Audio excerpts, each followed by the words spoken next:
박근혜 대통령은 교황이 한국에 머물던 5일 동안 교황을 3번이나 만났습니다.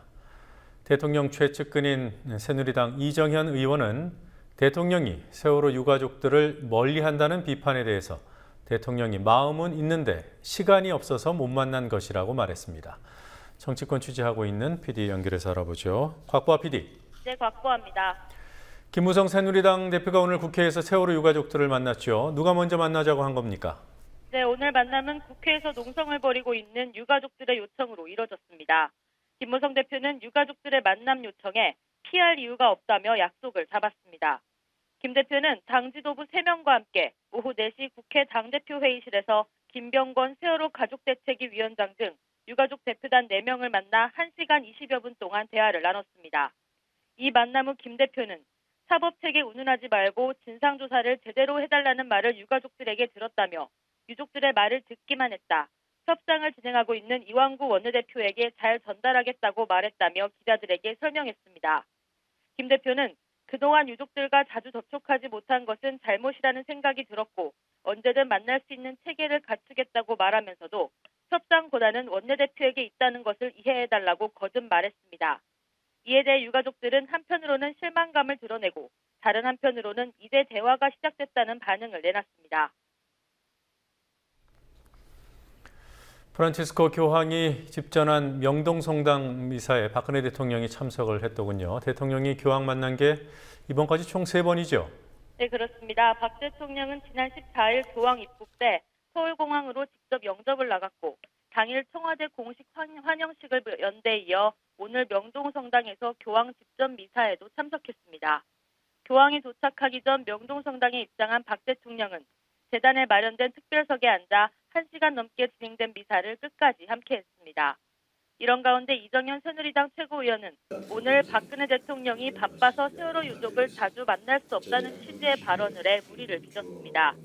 이 최고위원은 SBS 라디오 인터뷰에서 대통령이 유가족과 더 자주 만나야 한다는 의견에 어떻게 생각하느냐는 질문에 대해 자주 뵈면 이해만 된다고 하면 좋지만 대통령은 다른 국정이나 그런 게 있다고 말했습니다. 그러면서 이 최고위원은 대통령은 뉴스나 보고를 통해서 수도 없이 그런 보고를 듣고 있기 때문에 유가족을 10번 보는 것이나 5번 보는 것이나 아마 그 심정이나 문제를 고치려고 하는 의지는 같다고 본다고 대통령을 변호했습니다. 오늘도 국회 본회의가 열리지 못했습니다. 네, 세월호 특별법 협상 여전히 진척이 없더군요. 네, 이완구 새누리당 원내대표는 오후 기자간담회에서 오늘 박영선 민주연합 원내대표를 만났지만 합의에 이르지 못했다며 내일 다시 만나 합의할 수 있도록 최선을 다하겠다고 말했습니다. 이 원내대표는 내일도 합의에 실패하면 파국이라며 여야 문제가 아니라 정치권 전체가 국민에게 무거운 잘못을 지게 될 것이라고 말했습니다. 유기용 민주연합 대변인도 오늘 양당 원내대표가 만났지만 결론을 못 냈고 내일 다시 만날 계획이라고 밝혔습니다. 새누리당은 세월호 특별법과 소위 민생법안을 분리하고 단원고 3학년생 대입 특례 입학 법안 같은 시급한 법안을 먼저 처리하자는 입장입니다. 반면 민주연합은 특별법 타결 없인 다른 법안 처리도 없다며 분리 처리에 응하지 않겠다고 맞서고 있습니다. 이런 가운데 김무성 새누리당 대표는 자신들이 주장하는 경제 활성화 구호를 가지고 야당을 압박했습니다. 김 대표의 발언 들어보시겠습니다. 더 이상 경제 활성화 입법을 지체할 시간적 여유가 우리에게는 없습니다. 정치권이 경제의 발목을 잡는다는 비난을 받지 않도록 야당은 세월호 특별법을 볼모로 다른 민생경제 법안의 처리를 가로막지 말아주시기를 부탁합니다. 또 김 대표는 김대중 전 대통령 5주기 추도식에 참석한 뒤 취재진과 만나 협상 내용에 우리가 양보할 수 있는 건 없다고 설명했는데요. 이에 한정혜 민주연합 대변인은 특별법 제정은 민주연합에 양보하는 게 아니라 국민과 유가족에게 양보하는 것이라고 응수했습니다. 그리고 철피와 수사하는 검찰이 여당 의원 1명을 더 소환한다고 합니다. 송광호 의원, 소환 통보가 이루어진 겁니까? 네, 그렇습니다. 철피와 비리 사건을 수사 중인 검찰이 송광호 새누리당 의원에게 피의자 신분으로 출석할 것을 통보했다고 밝혔습니다. 서울중앙지검 특수 1부는 송 의원이 철도 납품업체로부터 수천만 원 상당의 금품과 함께 청탁을 받은 정황을 포착해 수사 중이라고 오늘 밝혔습니다. 앞서 검찰은 철도 궤도 부품 납품업체로부터 1억 6천만 원을 받은 혐의로 같은 당 조현용 의원에 대해 사전 구속영장을 청구했고 현재 국회에 체포 동의안이 제출된 상태입니다. 또 서울중앙지검 공안 1부는 유리한 입법을 해주는 대가로 정치권 인사들에게 후원금 명목의 금품을 건넨 의혹을 받고 있는 치과의사협회에 대해서도 수사에 착수했다고 오늘 밝혔습니다. 앞서 보수단체인 어버이연합은 양승조 민주연합 의원 등 야당 전현직 의원 13명을 이 같은 혐의로 고발했고 검찰은 관련 내용을 살펴본 후 의원들 소환 여부를 결정하겠다고 밝혔습니다. 이와 별도로 검찰은 지난 2011년 선관위가 고발 후 수사가 중단됐던 한전노조의 쪼개기 후원금 사건도 재수사에 들어간 것으로 알려졌는데요. 이 사건에 연루된 전현직 국회의원이 약 110명인 것으로 알려져 정치권의 사정바람이 몰아칠 것으로 전망됩니다. 네, 이런 정치인들에 대한 최근 검찰 수사, 이 부분에 대한 야당 의원들, 특히 국회 법제사법위원회 소속 새정치민주연합 의원들이 오늘 기자회견까지 했더군요. 어떤 점을 지적했습니까?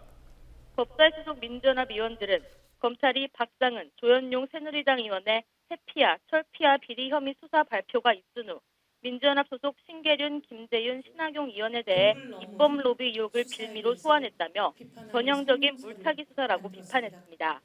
민주연합의 전해철, 서영교, 임내연 의원은 기자회견을 열어 정치검찰의 구체수사라고 규정하고 검찰이 야당 의원들을 대상으로 무차별적인 피의사실을 공표하고 결권 수사를 진행하고 있다며 피의사실 공표에 대한 엄정한 수사와 처벌, 이를 방지할 제도적 개선 방안을 시급히 마련해야 한다고 강조했습니다. 임내연 의원은 신학용 의원에 대해선 초기 수사가 잘 되지 않자 전혀 엉뚱한 방향으로 가고 있다며 검찰이 애초 목표한 입법 로비 의혹이 드러나지 않으니까 마구잡이식 수사를 벌이고 있다고 주장했습니다. 해운비리 연루 혐의로 검찰 수사를 받아온 박상은 새누리당 의원이 오늘 국회에서 기자회견을 했어요. 처음이죠? 네, 박상은 의원은 혐의가 드러난 지 2달이 지난 오늘 처음으로 국회에서 해명 기자회견을 열고 자신의 혐의를 적극 부인했습니다. 박 의원은 이정활동 6년간 깨끗하지 않은 정치자금은 받은 적이 없다며 선주협회 협찬 해외시찰 의혹과 불법 뭉칫돈 수수 의혹 등 혐의에 대해 해명했습니다. 그러면서 박 의원은 우리 집 중에서 많은 돈이 나왔거나 여론이 좋지 않다는 이유만으로 마녀 사냥식 의혹을 제기하는 건 경계해야 한다고 강조했습니다. 현재 검찰은 박 의원에 대해 구속영장 청구 방침을 세운 상태입니다. 하지만 박 의원이 갑자기 국회에서 혐의를 해명하고 나선 데에 대해 최근 국회의원들이 무더기로 검찰 수사선상에 오르는 상황을 활용해 자신도 사정정국의 피해자일 뿐이라는 물타기를 시도하고 있다는 지적도 나왔습니다. 네, 오늘 이 소식 모르고 지나가는 분들도 꽤 많을 텐데요. 임환수 국세청장 후보자 청문회가 열렸죠. 국세청장이면 감사원장, 검찰총장, 그리고 경찰청장과 함께 4대 사정기관장인데요. 청문회가 제대로 됐습니까? 네, 몇몇 사안의 질의가 집중되긴 했지만 검증이 나름 무렸습니다. 민주연합 김영록, 윤호중 의원과 새누리당 조명철 의원 등 여야 의원들은 임 후보자가 공군 장교로 복무 중이던 1987년과 88년에 대학원에 다녔다고 지적하며 특혜 의혹을 제기했습니다. 임 후보자는 영외 거주 장교에서 오후 5시 퇴근이었고 학교 수업은 오후 7시 30분에 시작했다며 지휘 계통에 보고를 했기 때문에 문제가 없다고 강조했습니다. 경제부처 인사의 영남, 행시 출신 편중을 지적하는 의원들도 많았지만 이는 검증보다 취임 후 편중 인사를 하지 말라는 당부에 가까웠고 새누리당 김광림 의원의 경우는 일부 언론의 보도를 인용하며 후보자의 성품을 칭찬하기도 했습니다. 한편 청문회를 하루 앞둔 김종덕 문화체육관광부 장관 후보자에 대한 의혹은 여럿 나오고 있습니다. 유기용 민주연합 의원은 김 후보자가 교수로 재직할 당시 하나의 논문으로 연구비를 중복 수령했다는 의혹을, 배재정 의원은 부당소득 공제로 170만 원을 찬류했던 김 후보자가 장관에 지명된 후에야 세금을 냈다는 의혹을 제기했습니다. 윤관석 의원은 5.16 쿠데타가 경제 발전의 계기가 마련되는 측면도 있었다고 생각한다는 김 후보자의 서면 답변서를 공개했습니다. 지금까지 국민TV 뉴스 박보아입니다.